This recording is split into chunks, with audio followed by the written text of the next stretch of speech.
Krishnaveni concept స్కూలులో pre Dasara వేడుకలు అంగరంగ వైభవంగా జరిగింది. వికారాబాద్ జిల్లా తాండూరులోని కృష్ణవేణి కాన్సెప్ట్ స్కూలులో సెప్టెంబర్ 20న దసరా పండుగను ఘనంగా నిర్వహించారు.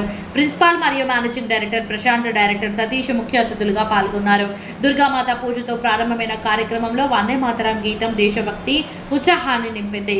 Principal, managing director Prashant Kumar Durgashtami ప్రాధాన్యంపై ప్రసంగిస్తూ చెడుపై మంచిది గెలిచిన సందేశాన్ని విద్యార్థులకు అందించారు. తర్వాత డైరెక్టర్ సతీష్ బతుకమ్మ పండుగ సాంస్కృతిక వైభవాన్ని వివరించారు. సాంస్కృతిక కార్యక్రమాల్లో ప్రీ ప్రైమరీ చిన్నారుల భక్తి నృత్యాలు అందరినీ ఆకట్టుకోగా 1 నుండి 10వ తరగతి వరకు విద్యార్థుల దుర్గాశక్తిని ప్రతిబింబించే నృత్యాలు సందడి చేశాయి. బతుకమ్మ చుట్టూ దాండియా డాన్స్లో విద్యార్థులు, ఉపాధ్యాయులు, తల్లిదండ్రులు కలిసి రంగుల హర్షోల్లాసం సృష్టించారు. కార్యక్రమం చివరిలో రావణ దహనం జరిపి చెడుపై మంచిది గెలిచిందని సూచిస్తూ వేడుకలు ముగించారు.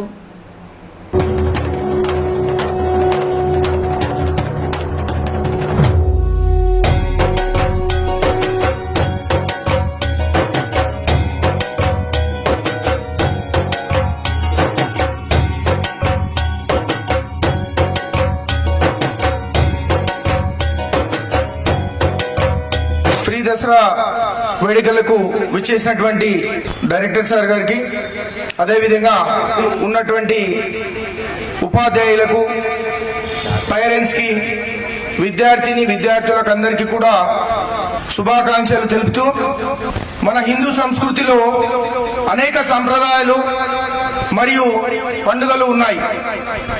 మన తెలుగు సంప్రదాయంలో ముఖ్యమైన పండుగలలో దసరా ఒకటి. దసరా అంటే దేవి శరణవరాత్రులు, శరదృతువు ఆరంభంలో వచ్చే పండుగ కనుక ఈ పేరు వచ్చింది. దశ అంటే 10, హర అంటే ఓటమి. దశమి రోజు అధర్మానికి జరిగిన ఓటమి అని అర్థం. ఈ పండుగ సమయంలో అమ్మవారిని ఎంతో భక్తి శ్రద్ధలతో పూజిస్తారు. దసరా పండుగను విజయదశమి అని కూడా పిలవడం జరుగుతుంది. అశ్వయుజ మాసం శుక్లపక్షం పౌర్ణమి నాటి నుంచి శుద్ధ నవమి వరకు 9 రోజులు జరిగే దుర్గాదేవి ఉత్సవాలను నవరాత్రి ఉత్సవాలు లేదా దసరా అని పిలవడం జరుగుతుంది. దసరా పండుగ చరిత్రను అందరూ తెలుసుకోవాలనే ఉద్దేశంతో మీ ముందుకు వచ్చాను.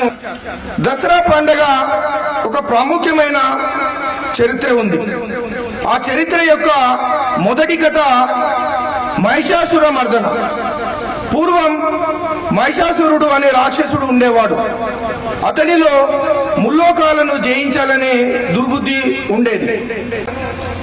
అతని తపస్సుతో బ్రహ్మదేవుడిని ప్రత్యక్షం చేసుకొని ఏ పురుషుని చేతిలోనూ మరణం లేకుండా వరాన్ని కోరుకున్నాడు. ఆ వరం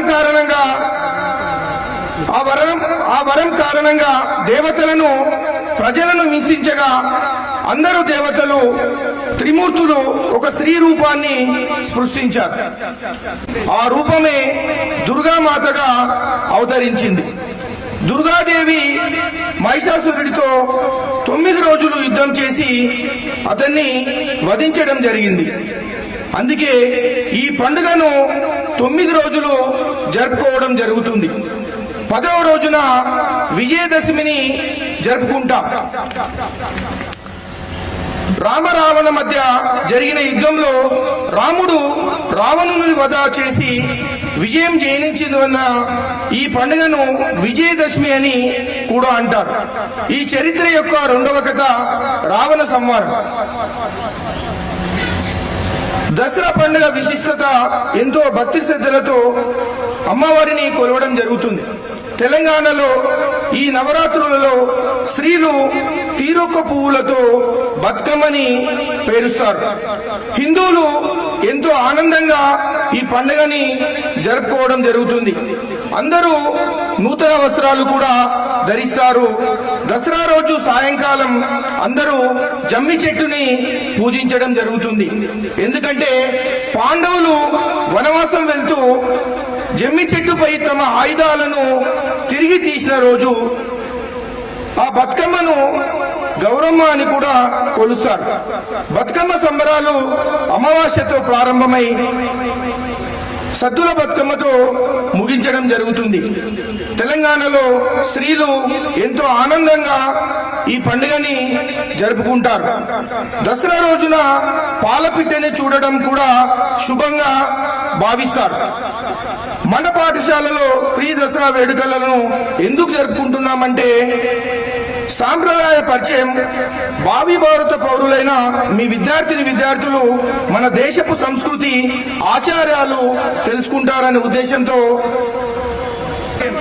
రాముడు రావణుపై గెలిచినట్టు మంచికి చెడుపై గెలుపు సాధ్యమైన నీతిని తెలుపుతుంది. సమాజంలో ఏకత్వం, మీరంతా కలిసి వేడుక జరుపుకోవడం వల్ల ఐకమత్యం, సహకార భావన పెరుగుతుంది. సృజనాత్మక ప్రోత్సాహం, నాటకాలు, నృత్యాలు, చిత్రకళ, అలంకరణల ద్వారా పిల్లల ప్రతిభ వెలుగులోకి వస్తుంది. వినోదం పాటు విజ్ఞానం, పండుగ సందర్భంగా నిర్వహించిన పోటీలు, సాంస్కృతిక కార్యక్రమాలు పిల్లలలో ఉత్సవం, జ్ఞానం రెండింటిని పెంచుతుంది. విలువలు నేర్పడం, నిజాయితీ, ధైర్యం, న్యాయం వంటి మానవ విలువలు విద్యార్థులకు చేరవేయడానికి ఇది మంచి సందర్భమని నేను అనుకుంటున్నాను. అందువల్ల పాఠశాలలో దసరా పండుగ జరుపుకోవడం, ఈ ప్రీ బతుకమ్మ సెలబ్రేషన్ జరుపుకోవడం విద్యార్థులలో సంస్కృతిని, నీతి, ఏకత్వం, సృజనాత్మకత పెంపొందడానికి ఎంతో ఉపయోగకరమని భావిస్తూ ఈ అవకాశం ఇచ్చిన మీ అందరికీ కూడా ధన్యవాదాలు తెలుపుకుంటూ శుభాకాంక్షలు తెలుపుకుంటున్నాను. Most important things, that is inviting Batukamma as well as offering prayers to all the Navadurgas. I would like to call once again HM sir and director sir to perform puja there also. Thank you.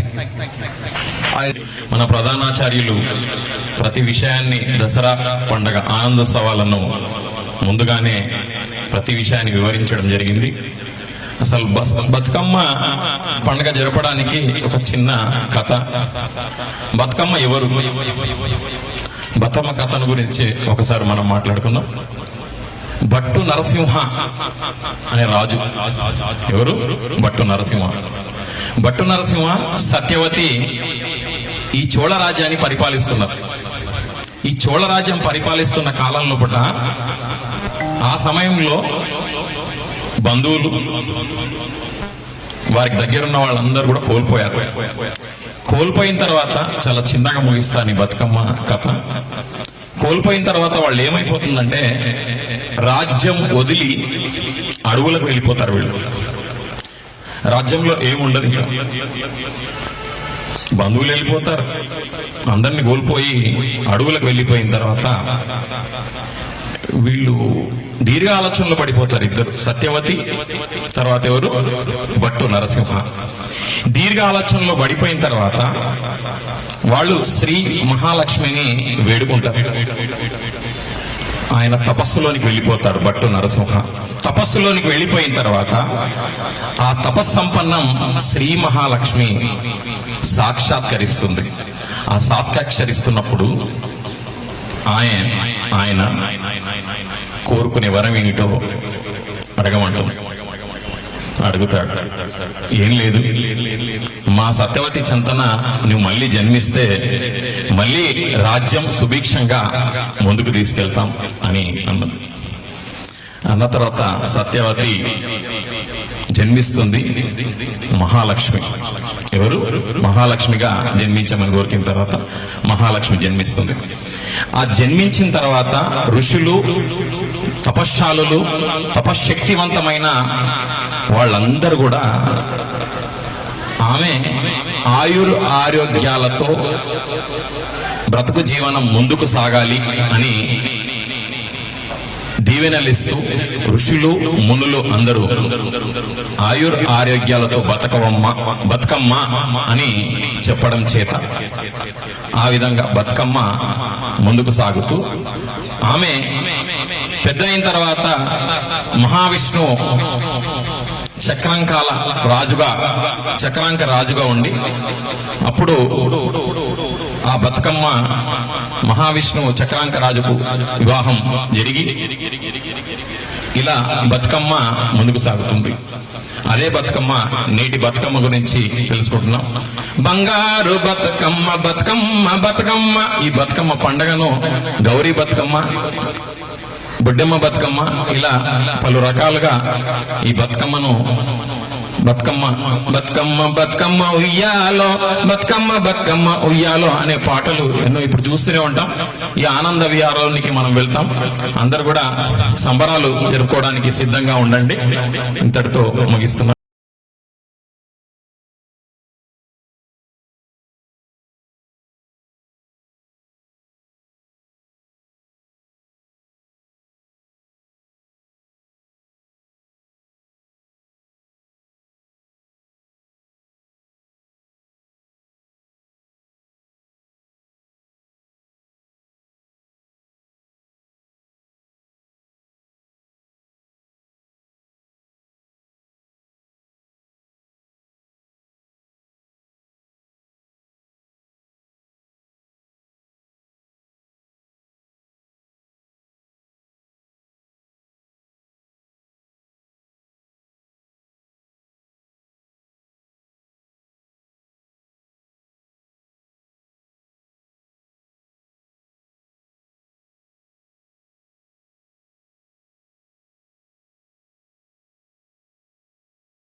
भुजगण्डनि पादित खण्ड विपादित मुण्ड भटाधिपते जय जय हे महिषासुरमर्दिनि